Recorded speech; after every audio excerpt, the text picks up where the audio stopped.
जय भोलेनाथ। हर साल भाद्रपद मास की अमावस्या को भादो अमावस्या के साथ ही पिठौरी अमावस्या के नाम से भी जाना जाता है। हिंदू धर्म की मान्यताओं के अनुसार इस दिन इंद्राणी को माता पार्वती ने ये व्रत रखने के लिए कहा था।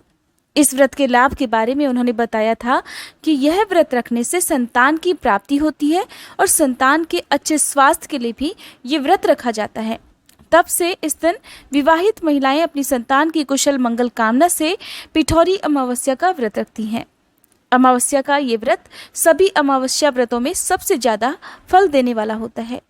मान्यताओं के अनुसार भादो की जो अमावस्या है, जिसे पिठौरी अमावस्या भी कहते हैं, वो भी उतनी ही महत्वपूर्ण होती है जितनी कि पितृ विसर्जन अमावस्या होती है। इस दिन पितरों के नाम से दान तर्पण आदि कार्य तो किया ही जाता है, साथ ही माँ दुर्गा की पूजा की जाती है। दुर्गा चालीसा का विशेष रूप से पाठ किया जाता है। यदि संतान से जुड़ी कोई विशेष मनोकामना हो तो उसकी पूर्ति के लिए 108 बार दुर्गा चालीसा का पाठ भी किया जाता है। और इस दिन 64 योगिनियों की पूजा करके सप्त मातृकाओं की पूजा भी की जाती है। 64 योगिनियों की पूजा करने से कहा जाता है हर प्रकार की सिद्धि की प्राप्ति हो जाती है।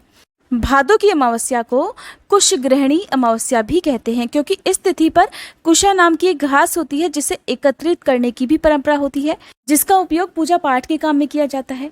भगवान शिव की पूजा करने की यदि बात हो तो कहते हैं कि कुशा के आसन पर बैठकर किए गए मंत्र का जाप जल्दी फलित होता है। तो इस दिन जो भी कुशा एकत्रित करते हैं वो आप पूरे साल भर प्रयोग में ला सकते हैं। वैसे आमतौर पर जो भी हम कुशा एकत्रित करते हैं वो 24 घंटे के बाद प्रयोग करने लायक नहीं होती है, उसका यूज़ केवल 24 घंटे के लिए किया जाता है। लेकिन पिठौरी अमावस्या के दिन, जिसे कुशग्रहणी अमावस्या भी कहते हैं, इस दिन एकत्रित की गई कुशा को आप पूरे साल भर प्रयोग कर सकते हैं। इस दिन लाई गई कुशा से आप आसन बना सकते हैं, हाथ में पहनने वाली अंगूठी आप बना सकते हैं, जिसे श्राद्ध के दिनों में पहना जाता है, जिसे पहनकर पितरों के निमित्त दान तर्पण आदि कार्य किए जाते हैं। क्योंकि इस बार उदया तिथि के अनुसार अमावस्या शनिवार के दिन पड़ रही है, ऐसे में शनि देव को प्रसन्न करने के लिए और शनि देव की कृपा पाने के लिए भी ये अमावस्या बहुत ही खास होने वाली है। अब जानिए साल 2022 में भाद्रपद अमावस्या, जिसे पिठौरी अमावस्या और कुशग्रहणी अमावस्या भी कहते हैं, कब है, व्रत कब रखा जाएगा, स्नान दान आप कब कर सकते हैं, किन चीज़ों का दान इस दिन करना शुभ फलदायी माना जाता है। अगर अमावस्या की तिथि 2 दिन तक होती है तो हमेशा व्रत उदया तिथि के अनुसार करना चाहिए।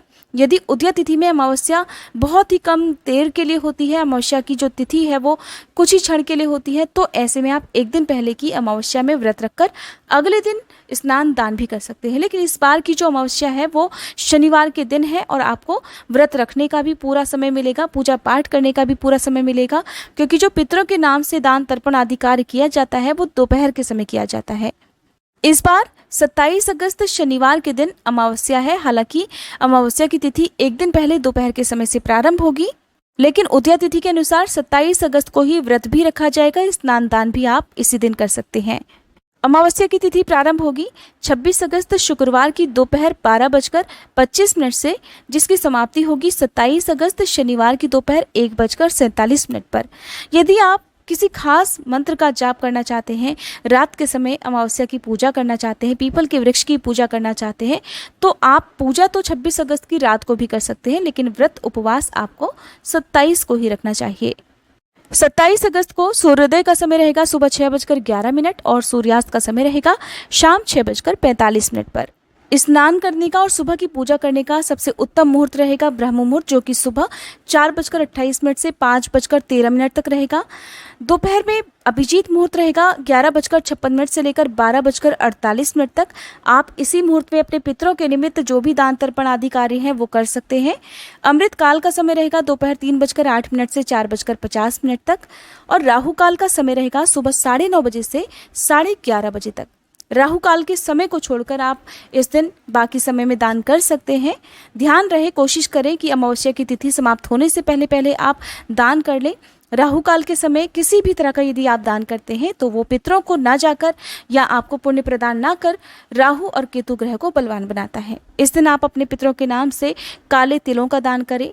पक्का भोजन मंदिर में दान कर सकते हैं। इसके अलावा आप भूखे लोगों को भरपेट भोजन आज के दिन करा सकते हैं।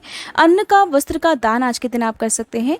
सरसों के तेल का दान, शनिवार का दिन भी है, शनि अमावस्या भी है, इस दिन आप कर सकते हैं। इस दिन किसी भी तरह का लेन देन करने से बचना चाहिए। लेन देन में भी खासकर किसी को उधार देने से बचना चाहिए और किसी तरह का कर्ज लेने से भी बचना चाहिए, क्योंकि ऐसा करने से भी घर की बरकत चली जाती है। ये थी आज की वीडियो। उम्मीद करती हूँ जानकारी आपको पसंद आई होगी। आने वाली वीडियो में आप पिठौरी अमावस्या की व्रत कथा भी हमारे चैनल पर जरूर सुनिएगा।